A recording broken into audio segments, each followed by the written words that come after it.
हमारे जो पूर्व मंत्री लक्ष्मेश्वर बाबू जनता दल यू को छोड़ करके राष्ट्रीय जनता दल में चले गए हैं, तो जो व्यक्ति घर छोड़ता है, दूसरे घर में प्रवेश करता है, तो निश्चित रूप से उस घर के बारे में कुछ न कुछ ये बोल के जाता है कि घर में प्रेतवास ले लिया है। संयोग से कहिए कि वो राष्ट्रीय जनता दल से ही जनता दल यू में आए थे। चलन आवत अंगना के और काने का मन हुआ था आँख में गड़ल कुट्टी। तो ये बात हमारा माननीय जो पूर्व मंत्री लक्ष्मेश्वर बाबू शायद उनका मन में ये बात भाव गए। देख सकते हैं कि तस्वीर में कमलाकांत भारती जी जो कि प्रदेश सचिव है जदयू के, ये क्या कहना चाहेंगे? लोकहा विधानसभा के पूर्व विधायक चला गया है और कई आरोप लगाते हुए आप भी सुने होंगे, क्या इस संबंध में क्या कहना चाहेंगे? देखिए, खास करके लोगों की अपनी अपनी इच्छा होती है। हमारे जो पूर्व मंत्री लक्ष्मेश्वर बाबू जनता दल यू को छोड़ करके राष्ट्रीय जनता दल में चले गए हैं, तो जो व्यक्ति घर छोड़ता है, दूसरे घर में प्रवेश करता है, तो निश्चित रूप से उस घर के बारे में कुछ न कुछ ये बोल के जाता है कि घर में प्रेतवास ले लिया है। लेकिन असल में आज के डेट में आप जान लीजिए कि लक्ष्मेश्वर बाबू का जनता दल यू में किसी तरह का कोई योगदान नहीं रहा है। संयोग से कहिए कि वो राष्ट्रीय जनता दल से ही जनता दल यू में आए थे और उस समय में जब ये यहाँ आए, मात्र 4 वर्षों के बाद उसे अवसर मिला और वो यहाँ से प्रत्याशी हुए। अप्रत्याशी होने के बाद, यहाँ से विजय होने के बाद माननीय मुख्यमंत्री नीतीश कुमार जी ने उन्हें अति पिछड़ा प्रकोष्ठ का प्रदेश का अध्यक्ष बनाए। फिर मंत्रिमंडल का विस्तार होने के बाद उन्हें मंत्रिमंडल में शामिल किया। पुनः दूसरे बार लाख विरोध के बावजूद हमारे नेता नीतीश कुमार जी ने उन्हें मौका दिया। मौका देने के बाद जब वो इस क्षेत्र से विजय नहीं हो पाए, पराजित हो गए इस क्षेत्र से, तो बहुत बड़ा जो माननीय मुख्यमंत्री जी के लिए बड़ा ही महत्वपूर्ण सीट है लोकहा विधानसभा। आप याद करिए कि जिस समय में 7 सीट माननीय मुख्यमंत्री जी को मिला था, तो लोकहा भी उसमें एक सीट था और यह मदर सीट को इन्होंने बर्बाद कर दिया। और मैं एक बात और कहता हूँ कि माननीय मुख्यमंत्री जी के जन नेतृत्व को जो चुनौती देता है वह निश्चित रूप से धूल चाटता हुआ नजर आता है। आप आंख उठा करके देख लीजिए, जिस किसी भी व्यक्ति ने माननीय मुख्यमंत्री जी को चुनौती दिया वो आज धूल चाटता हुआ नजर आ रहा है। और दूसरी बात, मैं बहुत ज़्यादा विस्तार में नहीं जाकर के एक बात मैं जरूर कह देना चाहता हूं कि अभी अभी तो वो पार्टी में परिवर्तन हुआ है, ये अवसरवादी का लक्षण होता है। अभी तक कोई क्लियरेंस भी नहीं हुआ है कि लोकहा विधानसभा से जदयू के कौन प्रत्याशी होंगे। उसका आधिकारिक घोषणा नहीं होने के बावजूद इन्होंने पार्टी छोड़ करके राष्ट्रीय जनता दल में चले गए। चूँकि जात जो है किसी व्यक्ति का गुलाम नहीं होता है, जात इस चीज को देखता है कि मैं किस नेतृत्व को स्वीकार करूं, जो नेतृत्व हमारे जात के पक्ष में, हमारे वर्ग के पक्ष में काम कर रहा है। तो ये किसी से बात छिपी हुई नहीं है कि माननीय मुख्यमंत्री नीतीश कुमार जी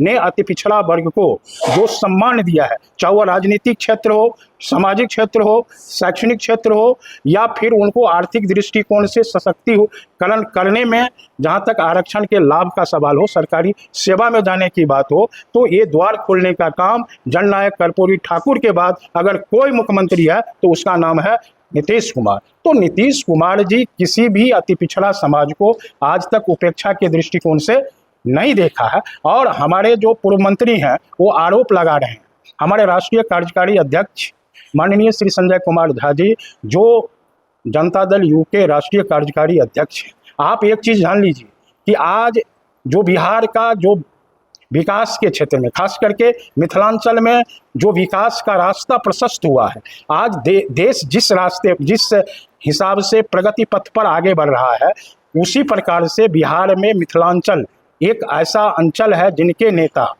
के रूप में हम लोग मिथिला के विकास पुरुष के रूप में माननीय श्री संजय कुमार झा जी को मानते हैं। और माननीय मुख्यमंत्री नीतीश कुमार जी के विकास कार्यों को जो आगे बढ़ा रहे हैं, मैं उनके प्रति बहुत बड़ा आभार व्यक्त करता हूं। और हमारे पूर्व मंत्री ने जो आरोप लगाया, यह किसी से छिपी हुई बात नहीं है कि माननीय संजय कुमार झा जी का जो राजनीतिक समझ है, उनकी जो अपनी सामाजिक समझ है, निश्चित रूप से आज तक उन्होंने जननेता के रूप में काम किया है। और वो उसमें अगर कहा जाए कि सर्वजन के नेता के रूप में अगर हमारे माननीय मुख्यमंत्री नीतीश कुमार जी जाने जाते हैं, तो नीतीश कुमार जी यही परख देख करके माननीय श्री संजय कुमार झा जी को राष्ट्रीय कार्यकारी अध्यक्ष बनाए हैं। और मैं एक बात जरूर कह देना चाहता हूं कि जो भी निर्णय होगा माननीय श्री संजय कुमार झा जी का, वो पार्टी के हित में होगा, अति पिछड़ा के हित में होगा, मिथिलांचल के हित में होगा। इस बात को आप जान लीजिए। और आरोप प्रत्यारोप लगाने से, किसी के कहने से ये नहीं हो जाता है। ये सारा लोग जान रहे हैं संजय बाबू को। यदि नेता के रूप में जननायक कर्पूरी ठाकुर जी के बाद बिहार में अगर नीतीश कुमार जी मिला है, तो नीतीश कुमार के बाद जन नेता के रूप में लोगों की भावना के अनुकूल काम करने वाले नेता अगर कोई हैं, तो उसका नाम संजय कुमार झा जी हैं। और आप एक चीज़ जान लीजिए, अभी हम लोग बैठे हुए हैं अपने सांसद जी के साथ। सांसद जी, आज समाज का कोई ऐसा वर्ग नहीं है जिस वर्ग को गले से गले मिला करके उनकी समस्या को नहीं सुनते, उनके बीच नहीं बैठते हैं, ऐसा कोई व्यक्ति कहने वाला नहीं होगा। संपूर्ण झंझारपुर में और मिथिलांचल में के माननीय श्री रामप्रीत मंडल साहब एमपी के रूप में नहीं, एक समाज सेवक के रूप में है। और आरोप प्रत्यारोप का दौर, चूँकि जब एक हम लोगों के मिथिला में कहावत है, चलन आवत रास्ता अंगना के और काने का मन हुआ ताँख में गड़ल कुट्टी, तो ये बात हमरा माननीय जे पूर्व मंत्री लक्ष्मेश्वर बाबू छथि, उनका मन में ये बात भ गेलै। और हमरा सभक जे पूर्व जिलाध्यक्ष छथिन छला है सत्येंद्र कामत जी, उनका जो आरोप प्रत्यारोप है, आप ये चीज़ जान लीजिए कि माननीय मुख्यमंत्री नीतीश कुमार जी ने उनको मनोनीत करके अध्यक्ष बनाए और अति पिछड़ा समाज को गौरवान्वित करने के लिए सत्येंद्र कामत जी को मधुबनी जिला का जिला अध्यक्ष बनाए हैं। और एक चीज़ आप जान लीजिए कि राजनीति में ये कोई संभव चीज़ नहीं है कि जो कार्यकर्ता के मन में बात होगी वो नेता के मन में भी हो जाएगा।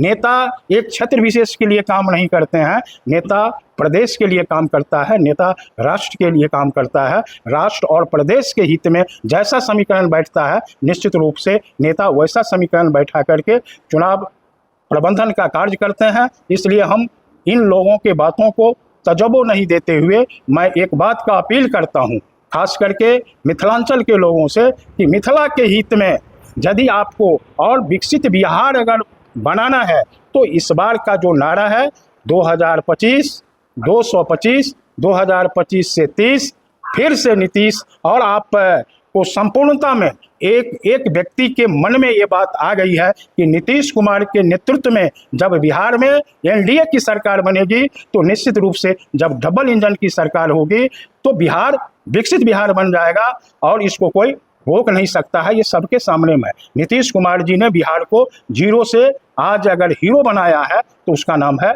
नीतीश कुमार जी। इसलिए नीतीश कुमार के प्रति हम लोगों को विश्वास है, माननीय श्री संजय कुमार झा जी के प्रति हम लोगों का विश्वास है, मिथिलांचल के आम आवाम का विश्वास है। इसलिए जो भी काम होगा, मिथिलांचल की जो जिम्मेवारी माननीय श्री संजय कुमार झा जी को मिला है, रामप्रीत मंडल साहब को मिला है, बड़ी ही ईमानदारी से, निष्पक्षता से ये काम होगी। मैं पुनः अपने नेता के प्रति आभार व्यक्त करते हुए इस चुनावी समय में सभी लोगों से अपील करता हूं कि विकसित बिहार बनाने के संकल्प के साथ एनडीए गठबंधन का जो भी प्रत्याशी होगा, उन्हें ऐतिहासिक वोट से जिताने का काम करेंगे। बहुत बहुत धन्यवाद।